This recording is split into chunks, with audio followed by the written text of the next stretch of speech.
सर्वात प्रथम राष्ट्रवादीचा परिवार, हा परिवार आज पोरका झालाय दादा. आज संपूर्ण महाराष्ट्र 28 तारखेला सकाळी 9 वाजता दादा प्रत्येक महाराष्ट्रातल्या माणसाच्या काळजाचा टोका चुकला आणि दादा तुम्ही आमच्यातून निघून गेला. दादा दादा तुम्ही नेहमी म्हणायचं ताई तुम्ही घोषणा खूप चांगल्या देता. दादा आज या मीराताईची घोषणा माझ्या दादासाठी एक शेवटची घोषणा. दादा यानंतर मी कधीच घोषणा देणार नाही. आज माझा दादा सगळ्या महाराष्ट्राला पोरका करून गेला, कुटुंबातला बाप माणूस हरवला. आज माझ्या बाप माणसाचं जाणं दादा पिंपरी चिंचवड नाही, पुणे नाही, बारामती नाही, संपूर्ण महाराष्ट्र दादा या ठिकाणी थांबला. अजित दादा पवार म्हणजे लहान बाळापासून म्हाताऱ्या माणसापर्यंत एक काळजाचा ठोका होता. दादा सगळ्यांच्या काळजाचा ठोका चुकवून माझा दादा गेला. असा नेता न भूतो न भविष्यती सर्वसामान्यांचा बाप माणूस हरवला. असा नेता पुन्हा होणे नाही. दादा आज या मीराताईची शेवटची घोषणा तुमच्यासाठी एक श्रद्धांजली अर्पण करते. एकच वादा, अरे एकच वादा, अमर रे अमर रे अमर रे अमर रे. दादांना या बहिणीकडून शेवटची भावपूर्ण श्रद्धांजली. नियती खरंच अत्यंत क्रूर वागली. 66 वर्ष 6 महिने आणि 6 दिवसांचा प्रवास, पण महाराष्ट्रासाठी दादा कायम अजरामर राहतील. यानंतर संगीता कोकणे, त्यानंतर बाळासाहेब वाल्हेकर, नंतर ॲडव्होकेट लक्ष्मण रानवडे. नमस्कार. कशी वाहू दादा मी श्रद्धांजली. ज्या ठिकाणी ज्या जागेवर आज तुम्ही आम्हाला मार्गदर्शन केलं त्याच ठिकाणी मी आज तुम्हाला श्रद्धांजली वाहताना अंतःकरण जडवतोय. थोडक्यात मी एक उदाहरण सांगते. आमच्या घरातलं कोकणी परिवारातलं 2006 मध्ये स्वर्गीय अंकुश भाऊ वारले. आमच्यावरचं छत्र गेलं त्यावेळेस दादा घरी आले. नगरसेवक संतोष कोकणे माझा पुतण्या, त्याच्या छाती पाठीवर हात ठेवला दादांनी. घाबरू नको, ते जरी केले तरी मी तुझा बाप तुझ्या पाठीशी आहे. आजपर्यंत दरवर्षी दादा आमच्या घरी येत होते, मार्गदर्शन करत होते. वेळोवेळी संतोष त्यांच्या मार्गदर्शनाने चालत होता. आम्ही सर्व कुटुंब म्हणजे आमच्या घरातलं एक सदस्य, एक आमचा बाप म्हणून आम्ही त्यांना समजत होतो.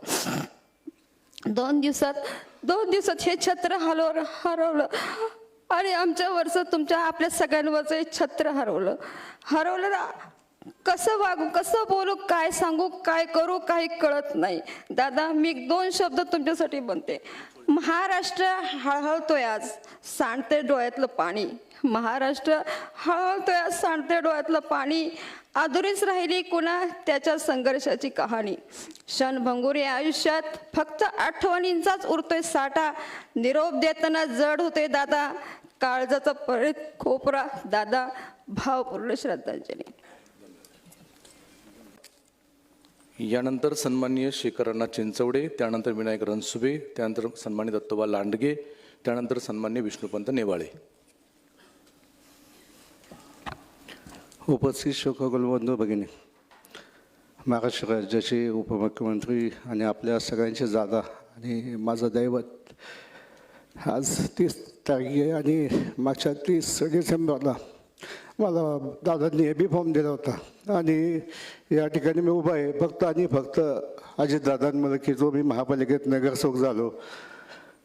दादांच्या जाण्यानं पिंपरी चिंचवड असेल, महाराष्ट्र असेल, भारत असेल, ह्याच्यावर दुःखाचा डोंगर कोसळला आहे. खरं तर आमचं दैवत, आपल्या सगळ्यांचं दैवत अजितदादा या ठिकाणी गेलेले आहेत आणि खूप मोठा आघात या ठिकाणी दादांच्या माध्यमातून आपल्या सगळ्यांवर झालेला आहे. खरं शब्द नाही आहेत. ज्यावेळेस परवा दिवशी कलाला आणि हातपाय घालायले होते आणि ज्या लक्ष्मण भाऊंसाठी 23 वर्ष आम्ही दिले, त्यात दादांना 23 दिवस पण देऊ शकलो तर आम्ही हे शोकंतिका या ठिकाणी वाटते.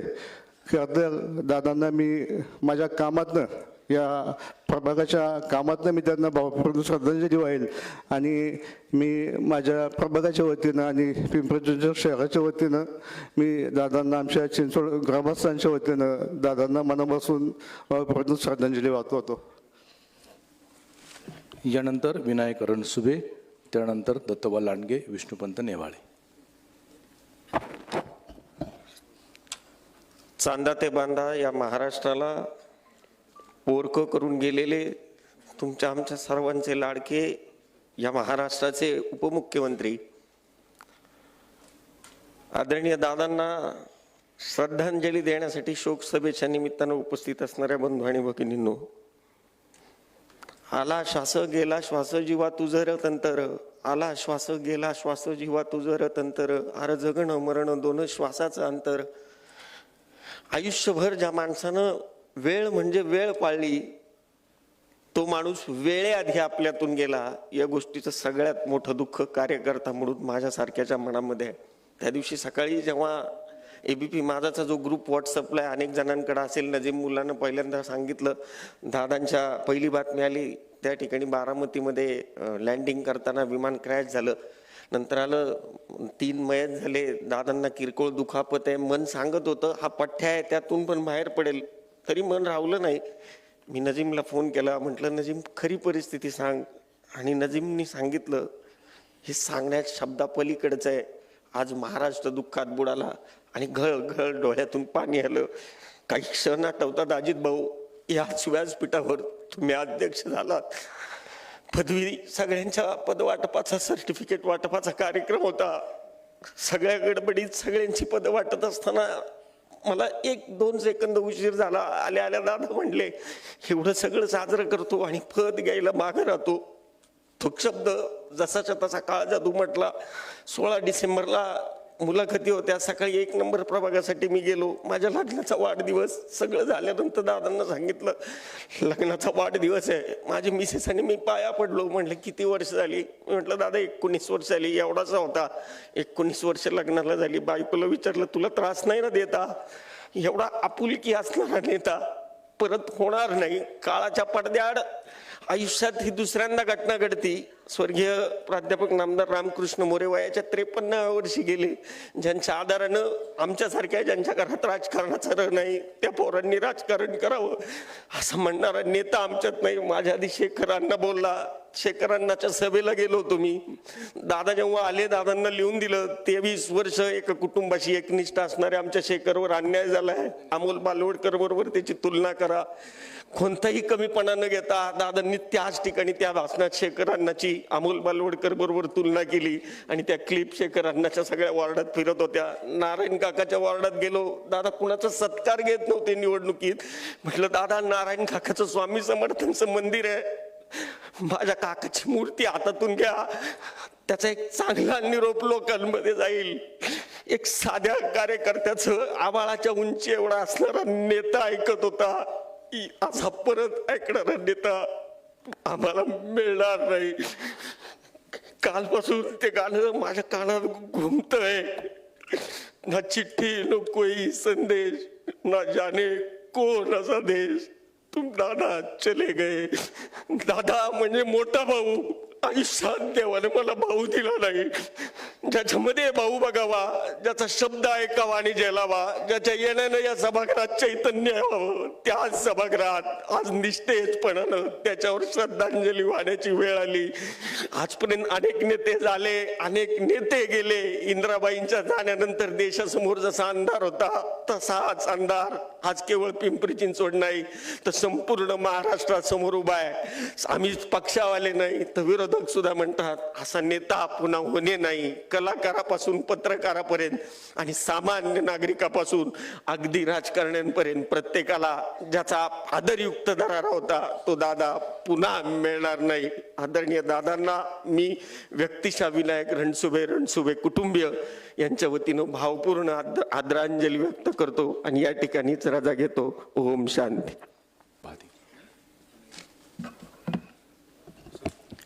सन 1992 पासून दादांना पाहत आलो. विशेषतः 93 साली माझे मित्र माजी आमदार विलास शेठ लांडे महापौर झाले. त्यानंतर मंगलाताईंच्या काळातही बरेच वेळा व्यक्तिशः दादांना भेटता आलं. पत्रकार म्हणूनही खूप वर्षापासून दादांना जवळून पाहिलं. कार्यकर्ता म्हणूनही त्यांना भेटलो.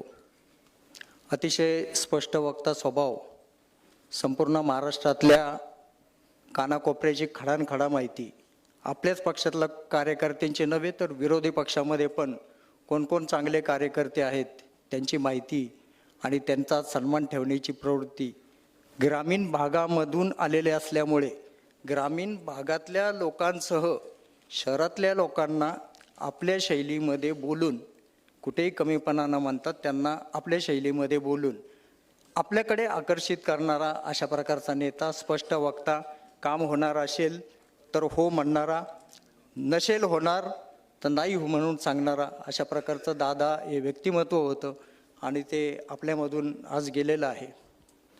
मला दादांचं सगळ्यात जास्ती पत्रकार म्हणून इतक्या वर्षामध्ये काय अप्रूप वाटलं असेल. मी पण शिवसेनेसारख्या एका संघटनेचा शहर संघटक म्हणून काम केलं, पत्रकार म्हणूनही काम केलं. शिवसेनेत काम करत असताना बरंच भोगावंही लागलं. पण तुम्हाला सांगतो, दादांमधलं मला एक गोष्ट खूप आवडली.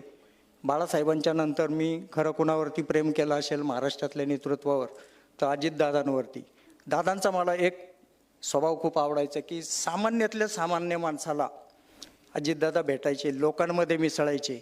मी बऱ्याच वेळा पाहिलं दादांना की सुरक्षा व्यवस्था झुगारून द्यायचे. ते कुठलाही छोटासा म्हणजे कॅबिनेट दर्जाचा सोडा, बाकीचं कुठलंही साधा एक महामंडळ मिळालेला व्यक्तीसुद्धा पोलीस बंदोबस्त घेऊन फिरतो. पण दादा कधीही पोलीस बंदोबस्त न घेता लोकांमध्ये मिसळायचे. 2 वर्षापूर्वीचा अनुभव सांगतो. राष्ट्रवादी काँग्रेसने एक यात्रा काढली होती, जनप्रवाह यात्रा. तर त्या ती यात्रा निगडीमध्ये आलेली असताना दादांना पिंक रिक्षा दिसली महिलांसाठीची. दादा ताबडतोब उतरले त्या यात्रेमधून आणि त्या महिला रिक्षा चालवायला लागली. त्या रिक्षामध्ये पटकन बसले. त्यावेळेस मला त्या महिलेच्या चेहऱ्यावरचा आनंद हा आज शब्दात सांगता येण्यासारखा नाही. दादांची प्रत्येक व्यक्तीच्या प्रती अशी संवेदना होती. आम्ही पाहायचं, जनसंवाद सभा असेल किंवा कुठल्याही एखाद्या कार्यक्रमाला आलेले असोत, राष्ट्रवादीच्या कार्यक्रमाला आलेले असोत, महापालिकेच्या कार्यक्रमाला आलेले असोत, कोणत्याही छोट्यातल्या छोट्या गरीबातल्या गरीब माणसांनी त्यांना निवेदन दिलं तर कधी ते त्याला हाडजेड करायचे नाहीत. ताबडतोब त्याचं निवेदन स्वीकारायचे, PA कडे द्यायचे आणि ते काम कशा पद्धतीने मार्गे लावता येतील हे सांगायचं. बऱ्याच वेळा 12.5% सारखा जर सामुदायिक प्रश्न असेल लोकांचा सार्वजनिक तर भर व्यासपीठावर सांगायचे त्याचं काय उत्तर आहे किंवा कुठे फॉलोअप आलेलं आहे. अशा प्रकारचं त्यांचं ही कामाची पद्धती होती. सगळ्यात महत्त्वाचं जर सांगायचं झालं तर पत्रकारांच्या प्रती पण दादा खूप अतिशय संवेदनशील असे होते. कधी कधी पत्रकार आमचे आडवे तिडवे प्रश्न विचारायचे. शेवटी आम्ही म्हणजे बातमीवरती प्रेम करणारी माणसं आहोत पत्रकार, त्यामुळे आम्हाला चांगल्या बातम्या हव्या असतात. त्यामुळे कधी कधी आम्ही मोठमोठ्या नेत्यांना पण उलटं सुलटं विचारून त्याच्यामधून चांगली बातमी काढायचा प्रयत्न करतो. दादांनाही आमच्यातले काही जण आडवे तिडवे प्रश्न विचारायचे. दादा चिडायचे कधीतरी, म्हणायचे 1 मिनिट तू कुठल्या पेपरला होतास, किती पेपर झाले तुझे, अशा प्रकारे दादा बोलायचे. पण पत्रकारांच्या प्रती प्रचंड प्रेम होतं दादांचं. त्याचं उदाहरण सांगतो. मंत्री चंद्रकांत दादा पाटील यांच्यावर शाई फेक करण्याचा प्रकार झाला. त्यानंतर पत्रकारांना शहरामध्ये कुठलाही मंत्री आला तर अक्षरशः बंदी झाली. बंदी म्हणजे त्या मंत्र्यांना पोलिसांचे लोक येऊन थांबायचे आणि आम्हा पत्रकारांना त्यांच्यापर्यंत पोहोचूनच द्यायचे नाही, थांबवायचे. एखाद्या गुन्हेगारासारखी पत्रकारांना वागणूक दिली जाऊ लागली. हेच नाट्यगृह त्याचा साक्षी आहे की त्या ठिकाणी प्राध्यापक रामकृष्ण मोरे सभागृहामध्ये आम्ही सगळे पत्रकार मंडळी दादांना भेटलो आणि दादा म्हटलं, आम्हाला पोलीस असे अडवतात आणि चंद्रकांत दादांवरती कोणीतरी शाई फेकली, ह्याच्यामध्ये आमचा काय गुन्हा आहे. दादांनी ताबडतोब त्यावेळच्या पोलीस आयुक्तांना बोलावलं आणि सांगितलं, हे पहा, पत्रकारांशी बोलायचं का नाही आम्ही ठरवू. आम्ही मंत्री आल्यानंतर त्यांना भेटण्यापासून तुम्ही परावृत्त करू शकत नाही. लोकशाहीच्या दृष्टीने चौथा स्तंभ आहे आणि तो खूप महत्त्वाचा आहे. परत मला असं अडवलेलं दिसलं तर मी कारवाई करायला मागे पाहणार नाही, देवेंद्रशी बोलावं लागेल असं दादांनी सांगितलं. त्यानंतरचा आत्ताचा अनुभव सांगतो. या महापालिका निवडणुकीच्या सुमारास तुम्ही पाहिलं की दादांनी महापालिका निवडणूक जिंकण्यासाठी प्रचंड कष्ट घेतले आणि एकटा व्यक्ती पळताना दिसत होता. मी आज पण लिहिलंय की त्यांना स्थानिक नेत्यांनी साथ नाही दिली. जाऊ दे, तो राष्ट्रवादी काँग्रेसचा अंतर्गत प्रश्न आहे. पण त्या पत्रकार परिषदेतला किस्सा सांगतो. आमच्यातल्या काही पत्रकारांना बाहेरच पोलिसांनी अडवण्यापेक्षा त्यांचे खिसे तपास, त्यांच्या बॅगा उलट्या कर अशा प्रकारचं वागणूक दिली. ते मला सांगितल्यानंतर सगळे म्हटले की तुम्ही ज्येष्ठ पत्रकार म्हणून दादांशी बोला. आम्ही म्हटलं ठीक आहे. मग नंतर ठरलं की त्या पत्रकार परिषदेवरच बहिष्कार टाकायचा. जगदीश शेट्टींच्या हॉटेलला प्रेस कॉन्फरन्स होती. मी म्हटलं बहिष्कार टाकणं हा उपाय नाही, आपण दादांशी बोलूया. आणि बहिष्कार टाकून आम्ही साईडला थांबलो थोडा वेळ. तितक्यात योगेशबाई बहल आणि माझी उपमहापौर डब्बू आसवानी यांनी मध्यस्थी केली. दादांना सांगितलं. दादा स्वतः माझ्याजवळ आले तिथे आम्हा पत्रकारांजवळ आणि म्हटले काय पत्रकार मित्रांनो काय झालं रागवायला तुम्हाला. आम्ही म्हटलं दादा हे पोलीस आम्हाला कार्यक्रमाच्या वेळेस वृत्तांकन करत असताना गुन्हेगारासारखे वागवतात आमच्या काही बांधवांना. तर त्यांच्या बॅगा उलट्या करायचं काय कारण, त्यांचे खिसे तपासायचं काय कारण. तेव्हा दादा म्हटले की हे असं चालणार नाही. मी सांगतो माझी ज्या वेळेस सभा असेल त्यावेळेस असा पोलीस बंदोबस्त अजिबात असता कामा नये. मी हे सहन करणार नाही. पोलिसांना बोलून पण त्यांनी ते सांगितलं की ही गोष्ट मला चालणार नाही. त्यानंतर दादांना म्हणजे त्यानंतरचा गमतीशीर किस्सा असा, दादांची मिस्किल शैलीचं सांगतो की दादांना आम्ही म्हटलं दादा खरं तुम्ही विरोधी पक्षातच बरे होतात, तुम्ही होतात ना या लोकांवरती वचक होता. मी म्हटलं स्वतः. त्याच्यावरती दादा म्हटले नाही नाही मी काय करतो आता, तुझे सांगितलंय ना त्याच्या पुढचं करतो. मी देवेंद्रला सांगतो की गृहमंत्रीपदच मला देऊन टाक. आणि मिस्किलपणे हसले आणि आम्हाला सगळ्यांना घेऊन गेले. आणि मनाचा मोठेपणा असलेला नेता होता. व्यासपीठावरती सुद्धा माझे इथे काही पत्रकार बांधव आहेत, त्यांना ते साक्षी आहेत त्याचा, की अजितदादांनी तिथे व्यासपीठावरती माफी मागितली की पत्रकार मित्रांनो तुमचं आणि माझं रिलेशन 1992 पासूनचं आहे, आमच्या पक्षाची काही चुकी नाही, पण पोलीस तुमच्याशी चुकीच्या पद्धतीने वागलेत त्याच्याबद्दल मी स्वतः माफी मागतो. दादांच्या मोठेपणाचा आणखी एक गोष्ट सांगतो. 2 मिनिट मी वेळ घेतो कारण पत्रकारांमध्ये मी एकटाच बोलणार आहे. त्यामुळे तुम्ही 100 जणांमधला मला एक असं समजा. खूप महत्त्वाचं गोष्ट आहे. आजमबाई पानसरे काँग्रेसच्या वाटेवरती होते. महाराष्ट्रामध्ये काँग्रेस आणि राष्ट्रवादीची सत्ता असतानाचा किस्सा. आजमबाई पानसरे काँग्रेसच्या वाटेवर असताना त्यांना थांबवण्याचा प्रयत्न राष्ट्रवादी काँग्रेसने केला. त्यासाठी त्यांना महाराष्ट्र ग्राहक कल्याण सल्लागार समितीचं अध्यक्षपद दिलं आणि त्याची सूत्र स्वीकारण्यासाठी आजमबाई चाललेले असताना मला त्यांनी फोन केला आणि म्हटले नंदू माझ्यावर येतोस का. तर म्हटलं दादांकडे चाललाय ना. म्हटले हो. तर म्हटलं बाई तुम्ही जाऊन या, इथे आल्यावरती दादा भेटतातच. नाही म्हणे माझ्याबरोबर चल. मग मी म्हटलं अजून कोणतरी पत्रकारांना घ्या. मग उद्धव भडसाळकरांना त्यांनी फोन केला. आम्ही दोघं गेलो. दादांच्या कॅबिनमध्ये दादा बसलेले उपमुख्यमंत्री आणि पलीकडे पृथ्वीराज बाबा होते त्या काळामध्ये मुख्यमंत्री. तर आम्ही गेलो आणि बाहेर थांबलो. बाहेर थांबल्यानंतर आजमबाई गेले, बुके दिला, त्यांचा सत्कार केला आणि दादांचे आभार मानले महामंडळ दिल्याबद्दल. दादांनी विचारलं कोण कोण आलंय तुमच्याबरोबर. तर आजमबाई म्हणले ते सातरुडेकर आणि भडसाळकर. ते म्हणले पत्रकार ना ते दोघं. म्हटले हो. त्यांना ताबडतोब बोलून आणा. शिपायाला बोलवलं. मी म्हटलं अरे नको, कारण कसं आहे की आजमबाईंनी आत्ताच काँग्रेसच्या वाटेवरती होते, त्यांना आणि अजितदादांना काही बोलायचं असेल तर त्यांनी परत क्लार्कला पाठवलं आणि या म्हटले. गेल्यानंतर आतमध्ये ते म्हटले अरे पत्रकार मित्रांनो एवढे का आपले दुराव्याचे संबंध आहेत, तुम्ही इतक्या लांबून आला पिंपरी चिंचवडवरनं आणि बाहेर थांबला, हे माझ्यासाठी लाजिरवाणी गोष्ट आहे, या आपण चहा घेऊया म्हटले. त्यानंतर दादांनी एवढ्या मोठ्या फायलींचा निपटारा 5 मिनिटात केला मित्रांनो. आणि दरम्यानच्या काळामध्ये दादांनी विचारलं कसं आहे काय. दादा सह्यांमध्ये गुंग झाले. काहीतरी बोलायचं म्हणून मी म्हटलं दादा किती फायलींचा निपटारा केला 5 मिनिटामध्ये.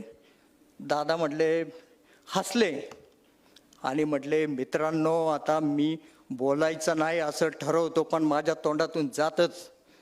तुम्हाला सांगतो, हा पृथ्वीराज बाबा कुठल्याच कागदावर सही करायला तयार नाही, नुसता घाबरतोय. ह्याच्या हाताला लाकवा भरलाय.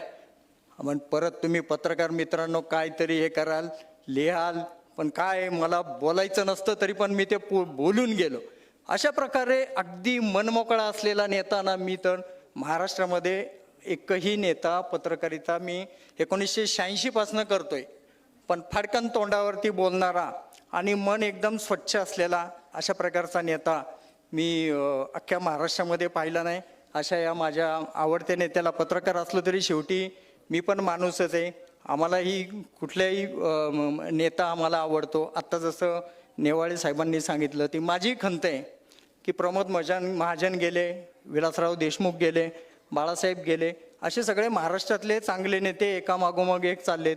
आणि अजितदादांच्या जाण्यानं खरंच महाराष्ट्राचं कधी न भरून येणारं नुकसान झालेलं आहे. मी राष्ट्रवादी काँग्रेसचे इथे नेते बसलेले आहेत, त्यांनाही विनंती करेन की जरी तुम्ही मित्रपक्षात असलात तरी अजितदादांनी खऱ्या अर्थाने सरकारवरती वचक ठेवण्याचं काम केलं. पिंपरी चिंचवड महापालिकेतल्या चुकीच्या कामांविरोधामध्ये सुद्धा आवाज उठवला. लोकशाही जर जीवन ठेवायची असेल तर नक्कीच तुम्ही पुन्हा एकदा समर्थपणे उभे राहा. एक समर्थ पर्याय भाजपला द्या. मी काय भाजपचा विरोधक नाही, पण लोकशाही मानणार आहे. मला हे वाटतं की देशामधली लोकशाही शाबूत राहावी, टिकून राहावी.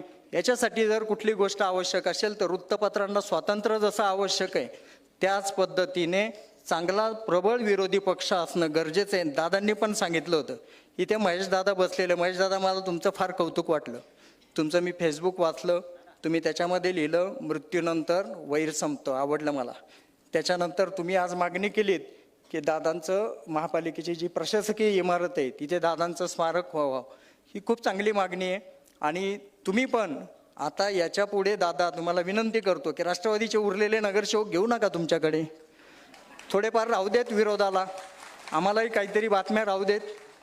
आणि आम्ही बातमीवर प्रेम करणारी माणसं आहोत. दादांवरती मी जे प्रेम करत आलो ते केवळ पत्रकार म्हणून नव्हे, कार्यकर्ता म्हणून पण केलं. आणि पत्रकार म्हणून जास्ती केलं का की दादा आले आणि कधी बातमी दिली नाही, फुसकाबार ठरला असं नाही. इतर अनेक नेते येतात आणि आम्ही नंतर म्हणतो काय रे याच्यातलं लीड करायचं, काहीच नाही.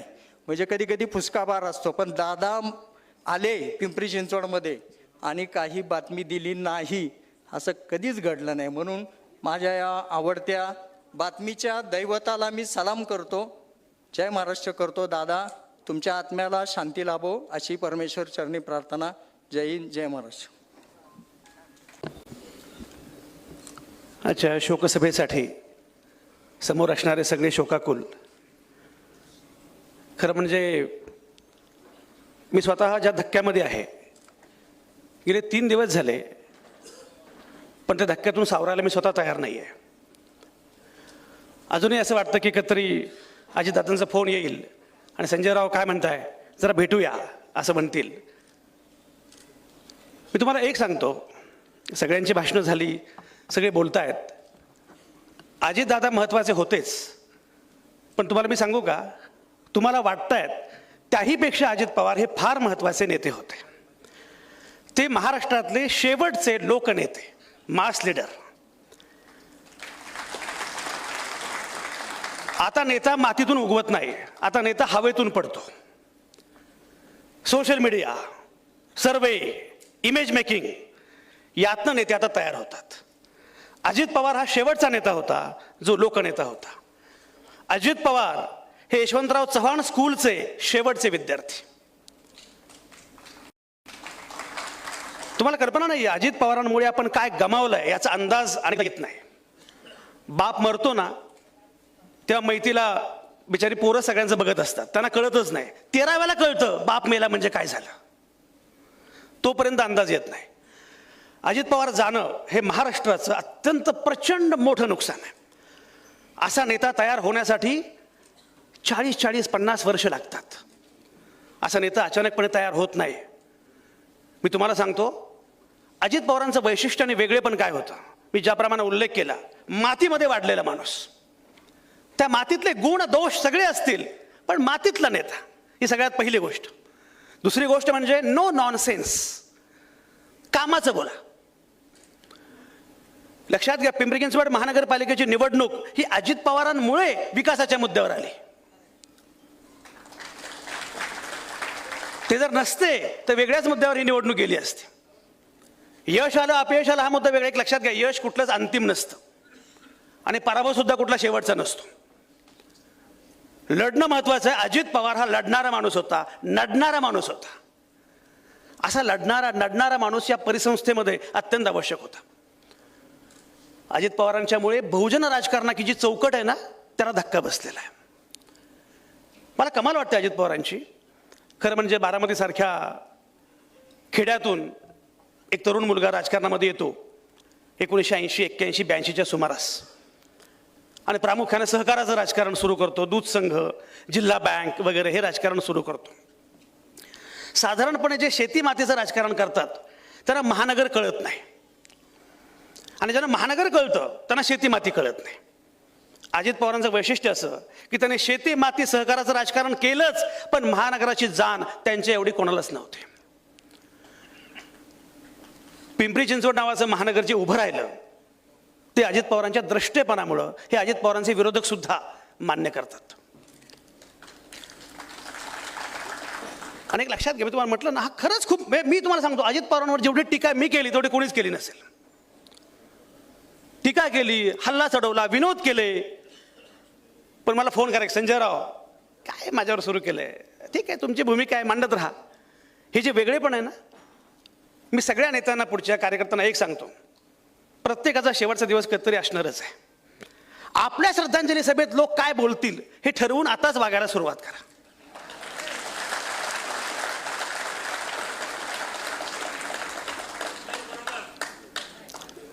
अरे आज काहीतरी कराल रे, पण जाल ना तेव्हा लोकांना खोटं का असेना बरं बोलता आलं पाहिजे.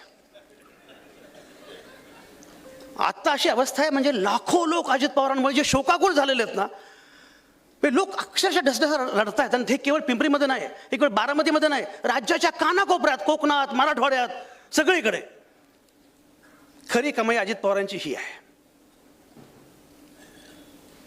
तुम्हाला एक सांगतो, मी म्हटल्याप्रमाणे जातीचा, धर्माचा, पंथाचा, भाषेचा काही विचार केला नाही. मुस्लिम उमेदवारांना त्यांनी जेवढी उमेदवारी दिली तेवढी कदाचित कोणीच दिली नसेल. जे परिवर्तनवादी पक्ष आहेत त्यातले सुद्धा कार्यकर्ते स्वतः जातीच्या पलीकडे गेलेत का मला माहिती नाही, पण अजित पवार मात्र जातीच्या पलीकडे गेलेले होते. कामाचं बोला, काम महत्वाचं, वेळ महत्वाची. म्हणजे अजित पवार असताना भीती वाटायची की बापरे, हे चुकून 10ची वेळ दिली, 10ला पोचलंच पाहिजे. मला आठवतं, मी लोकमतचा एक कार्यक्रम घेतला होता आणि त्याला विचारलं, दादा कधी येणार, म्हणजे 10 वाजता. कार्यक्रम मॅरिएटला, मी राहायला इथे मांगुर्डेला. मी निघालो, विद्यापीठामध्ये ट्रॅफिक लागला. म्हटलं बापरे. मी फोन केला अजित पवारांच्या PA ला, तो माझा मित्रच आहे. तर म्हटलं एक काम कर, जरा सांग थोडंसं की 10च्या 11 वाजता या, 10:30ला या. पण साहेब निघालेत. मी मॅरिएटला गेलो तर अजित पवार 9:15 वाजता, 9:50ला. मी म्हटलं दादा काय आहे, वेळ महत्वाची. ही वेळ पाळणारा नेता किती महत्वाचा माणूस होता, कामाचा बोलणारा नेता. तुम्हाला एक गंमत सांगतो, महानगरपालिकेमध्ये आयुक्त आणताना त्यांनी ज्या प्रकारचा विचार केला ना, की या माणसाने काम केलं पाहिजे. ते आयुक्त पण माझे मित्र आहेत खाजगीमध्ये, ते सांगतात दादाने मला सांगितलं बाकी कुठला विचार करायचा नाही, फक्त महानगरपालिका आणि महानगरपालिकेचा विकास, बाकी कुठलाच विचार करायचा नाही. इतका मोठा माणूस होता हा. मला खरंच असं वाटतं की एक खूप मोठा माणूस गमावला आहे. मी परवा फेसबुकवर असं लिहिलं होतं की दादा तुम्ही खरं म्हणजे मला आवडत होता, पण हे मी पण तुम्हाला कधी सांगितलं नाही. टीका केली, हल्ला चढवला, पण तुम्ही खूप आवडत होतात. आणि सगळ्यात महत्त्वाचं म्हणजे तुम्ही पण माझ्या हक्काचे होतात, हे कधी म्हणायचं राहूनच गेलं. 3 दिवस तुम्हाला मी सांगतो, 3 दिवस असं कधीच घडलं नाही. एखादा माणूस गेल्यानंतर एवढा धक्का. पत्रकारांना काय असतं, हे झालं की पुढे काय. पण मला मात्र इतके दिवस होऊन सुद्धा आजही असं वाटतंय की हे फार भयंकर घडलेलं आहे, फार वाईट घडलेलं आहे. एक लक्षात ठेवा कार्यकर्त्यांनी, सगळ्यांनीच, सगळ्या अजित पवारांच्या चाहत्यांनी एक ठरवलं पाहिजे. पहिली गोष्ट म्हणजे अजित पवारांनी आपल्याला हिंमत दिलेली आहे. आणि त्यासाठी किंमत चुकवण्याची पण तयारी असली पाहिजे. ही हिंमत महत्वाची, पहिला मुद्दा. दुसरा मुद्दा, अजित पवारांचं वैशिष्ट्य काय माहिती आहे? इतकी वर्ष राजकारणात काम केल्यानंतर सुद्धा त्यांच्या शब्दाला किंमत होती. आपल्याकडे नेता आता बोलला, काय खरं याचं? तुमच्या शब्दाला किंमत तुम्हीच मिळवायची असते, इतर देत नाहीत. अजित पवारांनी काय केलं? मी म्हटल्याप्रमाणे अजित पवार म्हटले हो होणार, नाही म्हणजे नाही होणार, आणि हो म्हटले तर आकाश पाताळ एक करून अजित पवार ती गोष्ट पूर्ण करणार म्हणजे करणारच. हे जे वेगळेपण आहे, हे जे वैशिष्ट्य आहे. आणि सगळ्यात महत्त्वाचं म्हणजे मी त्यांना म्हटलं, अजित दादा तुमचं वय किती? म्हणजे 67. म्हटलं वाटत नाही हो.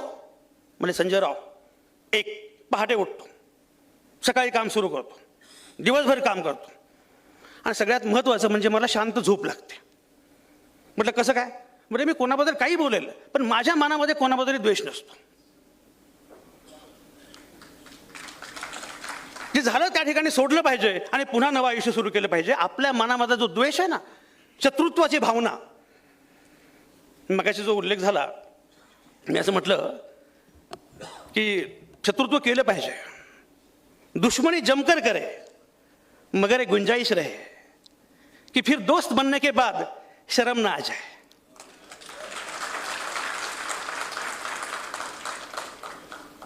आणि म्हणून अजित पवार हे खूप महत्त्वाचे नेते. तुम्हाला सांगतो, त्याच मुलाखतीमध्ये मी मला स्वतः आज फार घेबरून आलं आहे. त्याच मुलाखतीमध्ये, लोकमतच्या मुलाखतीमध्ये मी त्यांना विचारलं की असा कुठला प्रसंग आहे की जी सल मनामध्ये वाटते? मला म्हटलं, संजयराव 2004 आम्ही मुख्यमंत्रीपद घ्यायला पाहिजे होतं. तेव्हा विलासरावांपेक्षा सुद्धा जास्त जागा आमच्या पक्षाकडे होत्या. तेव्हा जर सीएम झालो असतो तर सगळे जग बदलून गेलं असतं. त्यांना म्हटलं, अजितदादा तुम्ही सीएम होणार, आणि तुम्हाला हे नक्की सांगतो, महाराष्ट्राच्या मुख्यमंत्र्यांच्या यादीमध्ये एवढा कर्तबगार मुख्यमंत्री तुम्हाला शोधून सापडणार नाही. मी म्हटलं, दादा तुम्ही सीएम होणार, आणि सगळ्यात महत्त्वाची गोष्ट म्हणजे तुम्ही 100 वर्ष जगणार. म्हणजे प्रकृती ज्या प्रकारे आत्ता आहे, जो उत्साह आहे, जी एनर्जी लेवल आहे, तुम्ही सेंचुरी पूर्ण करणार. सगळं होत्याचं नव्हतं झालं, सगळं संपून गेलं. अजित पवारांना श्रद्धांजली पुणेकरांच्या वतीनं, पिंपरी चिंचवडच्या सगळ्या नागरिकांच्या वतीनं, तमाम महाराष्ट्राच्या वतीनं वाहताना मी म्हटल्याप्रमाणे आता आपली जबाबदारी आहे. आपण ठरवलं पाहिजे, काय काय ठरवलं पाहिजे. एक म्हणजे अजित पवारांच्या प्रमाणे लढता आलं पाहिजे. अजित पवारांनी काही केलं पण वैचारिक भूमिका सोडली नाही. तिकडे गेले असतील ते, पण फुले शाहू आंबेडकर ही भूमिका कधीच सोडली नाही. जात धर्माच्या पलीकडे दादांच्या हातामध्ये कधी गंडे दोरे बघितले का? हे शिका तुम्ही लोक. हा बाबा तो बुवा, कर्मकांड, धार्मिक, हिंदुत्व, अमोक. त्यांना विचारलं धर्माचं काय? म्हणजे संजय राव, राजकारण हा माझा धर्म आहे आणि विकास हे माझं कर्म आहे. हे मर्म आपल्याला कळायला पाहिजे. अजित पवारांचे आपण सगळेच चाहते आहोत, मित्र आहोत, कार्यकर्ते आहोत. या शहरामधला असं एक जणही नाही की ज्याला अजित पवारांनी घडवलं नाही किंवा स्पर्श केलेला नाही. आपण सगळेजण हा वारसा पुढे नेण्याचा प्रयत्न करू. एवढी श्रद्धांजली आज वाहतो. धन्यवाद. यानंतर पसायदान होईल. सर्वांना विनंती आहे, आपण पायातली पादत्राणे काढा. पसायदान होईल. विविध सामाजिक संघटना, विविध मंडळं, विविध NGOज या सगळ्यांच्या वतीने श्रद्धांजली प्राप्त झाली. सर्व महापौर, उपमहापौर, सन्मान्य नगरसेवक, सर्व नेतेगण आपल्या वतीने देखील श्रद्धांजली प्राप्त झाली. माननीय योगेशजी बहल, माननीय अजितजी गव्हाणे, विलास शेठ लांडे, नानासाहेब काटे, सारंगजी कामदेकर या सगळ्यांनी खूप चांगलं नियोजन या निमित्तानं केलं. यानंतर पसायदान होईल. आता विश्वात्मके देवे येणे वाक्यज्ञ तोषावे तोषो निमज जावे पसायदाने जे कळांची व्यंकटी सांडो त्या सत्कर्मी रती वाढो भूता परस्परे पुढो मैत्र जीवांचे दुरितांचे तिमिर जावो विश्व सधर्म सूर्य पाहो जो जे वांछित तो ते पाहो प्राणीनाथ वर्ष दे सकळ मंगळी ईश्वर निष्ठांची मांदियाळी अनवरत भूमंडळी भेट दूतया चलात कल्पतरुचे आरव चेतना चिंतामणीचे गाव बोलते जे अनव पियुषाचे चंद्रमेचे अलांजन मार्तंड जे तापैन ते सर्वाई सदा सज्जन सोयरे होत किंबहुना सर्व सुखी पूर्ण होनी तिन्ही लोकी पजिजो आदि पुरुषी अखंडित आणि ग्रंथोपजीवे विशेषी लोकीये दृष्टान दृष्ट विजय होवावे एत मने श्री विश्वेश्वराहो आओ इल दान बसावो एने वरे ज्ञान देव सुखिया झाला एने वरे ज्ञान देव सुखिया झाला एने वरे ज्ञान देव सुखिया झाला हरि ओम शांती शांती शांती. उपस्थित सर्वांचंच या ठिकाणी या शोकसभेसाठी आपल्या महाराष्ट्र राज्याचे उपमुख्यमंत्री तथा पुणे व बीड जिल्ह्याचे पालकमंत्री या शहराचे भाग्यविधाते आदरणीय अजितदादा यांच्या शोकसभेसाठी आपण सर्वजण उपस्थित राहिला. आपण सर्वांचे या ठिकाणी ऋण व्यक्त करतो. धन्यवाद.